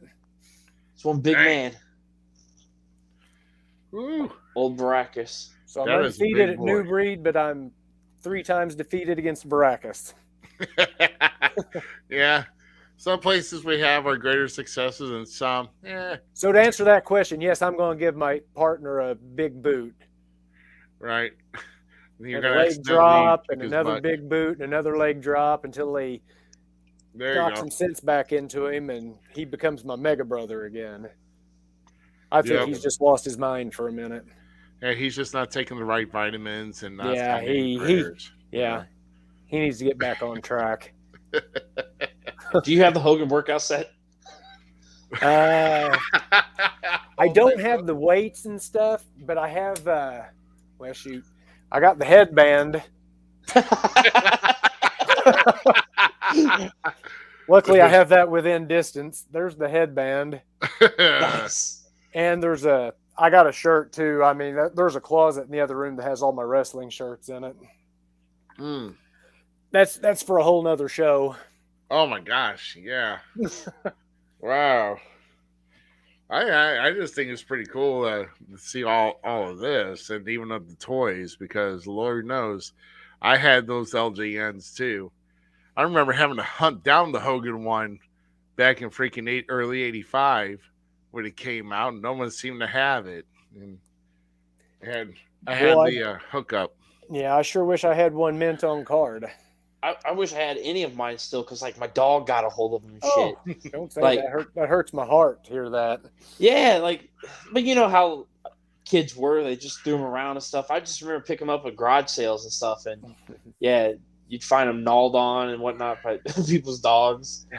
Oh yeah, I know. Shoot, I remember if you want to hurt somebody real bad, if you're going to throw one of them, throw the Bundy one, because that's got some density to it. I want that Labana, Captain Lou, man. That one's sick. I didn't realize they made one for him. Yeah. Yeah. I got a Captain Lou shirt too. The classic shirt. Oh, nice. Yeah. One of the Oh, great okay. managers right there. Yep. One of the greats. Oh my goodness. I mean, we look back at all of this, man, what wrestling really was. Yeah. Back here. And what do we got today? We just got T-shirts, action figures, and belts. Yeah, like I Some said, action like figures, you know. what happened? Well, I got to commend WWE on one thing. So I'm down to my last ornaments. They did a while back glass ornaments, right? And my wife bought me there's 4 sets, and I had all 4 of them, and now I'm down to 2. I have AJ Styles and the goddamn Hardy Boys. are my last 2 ornaments, but we decided to look on WWE Network, or not WWE Network, but Shop WWE, to see if there was any new ones. We looked at AEW and they didn't have any, which AEW, get your game up. I want some Christmas ornaments. But I got hooked up with a bunch of Christmas ornaments of the female wrestlers. They're like little fairies or little elves, right? And then the male wrestlers were all like gingerbreads and stuff. So I got like a Sami Zayn, Undertaker gingerbread. I have Eddie Guerrero's car, Mankind's little mask with the smiley face, the Miz's microphone with the WWE logo flipped upside down. Like, that's the stuff I like. I like those goofy, off the wall, dumb items that WWE used to sell. We need more of that kind of stuff. There you go. Like the toaster oven. Did you know toaster? Did you know WWE had a toaster, a waffle pan, and a crock pot that they sold? I didn't know about the crock pot. With their WWE logo on it and stuff. Like, that shit's awesome. Like you mean stuff like hot cocoa and popcorn? yes, that stuff was great, man.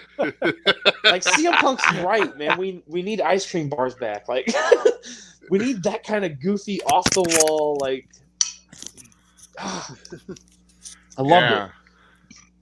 I had the toaster though, and it burnt in the WWE logo, the WWF logo. Yep. Oh, really? Yeah, it was sick, dude. I love that thing.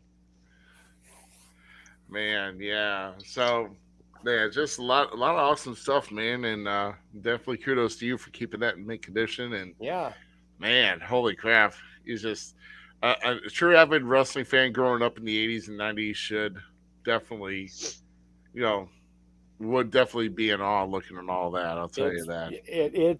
Even people that aren't wrestling fans that have come here, I mean, everybody knows a wrestler, and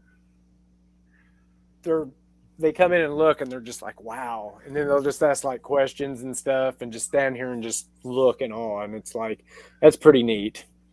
Now, do you collect any of the newer stuff, or this? Yeah, I went ahead and I actually won 2 contests, and I got the first 2 AEW figures. I think I won a Cody and a Brandy, so I went ahead and got the rest of that series, and then the second series, and then I ended up finding another series and bought it. So I wasn't going to collect them, but now I'm kind of, there's some of them that I really like. Dude, you almost should, because you have literally a treasure chest. Yeah. In your basement or in your house, either way where it is. Yeah. Like, I commend you. Hats off to just. I run a nerd page too, where I want to actually like come to your house and walk through and just awe at everything, brother. Yeah. Like straight up. Yeah. It's cool. I admit it's cool. Man. So yeah, man, some good stuff. We're wrapping out to the end here then. Yeah, I'm about down to, it looks like I'm down to 11% battery on the old laptop. I don't know how much longer that may last. Yeah, well, that's fine here. I usually hang out in the green room a little bit just to kind of banter and shut other things down. But hey, Slammer, I want to thank you very much for hanging out. Thank you for having me. I've had a good time. Hope you enjoyed the wrestling room. Oh man, no, it was great because we got to see, I got to see your little personal setup in your insulated gym and everything. Oh yeah, back in the beginning, but it's like, man, this is kind of a much better. This a little more colorful and intriguing. Yeah. Definitely beats whatever I got going on behind me. I'll tell you. I just have the Jungle Book. Yeah, I just got the Wrestling at the Chase book in the program I was at like a couple weeks ago, and I was only at a show where the NWA World Champion was at, and. Oh, don't be bragging. I can't really brag because I lost my my last title opportunity, so I can't really brag. So, oh well, it is what it is. But hey, next week, any of our former guests are welcome to come back and join us for some. I don't know. I'm going to think of something here. Maybe I'll think of maybe some Christmas holiday games or something like that. But we're going to have like a little holiday party next week. But you got to be dressed in some type of Christmas attire. You ugly sweater, crazy Santa hat, wrap yourself in lights. Blink throughout the entire show. I don't care. But I see that happening to you. I mean, if I had a strand of lights, I'd probably do that too. I think I have one. And then, of course, we'll have our year in review for Falls Count Everywhere on December 30th. And that's our next 2 shows. So that I can tell you that. So, Slammer, once again, thanks again. And you've got some time off. So you're going to kind of refresh, take back, and kind of build yourself up. And you forgot I work at UPS. There's no days off. There's no. Oh. I knew what you meant. Time out from the ring. Yeah, January 8th, my next match. So yeah, got a couple weeks. There you go. All right, man. So for the Z and myself, Rough Cut Rick Ruby, we thank you very much, and we are out of here, and we will see you. Hey, don't get too crazy trying to shop for your last minute gifts like I will, because Lord knows I will. Anyway, guys, peace out. We'll see you next week. Thanks again for tuning in to tonight's episode of the Falls Count Everywhere podcast. Don't forget our friends at the following: Outside the Ring STL, the Searcher and Hide podcast, and We Talk Wrestling. The Falls Count Everywhere podcast is an LTX Enterprises production.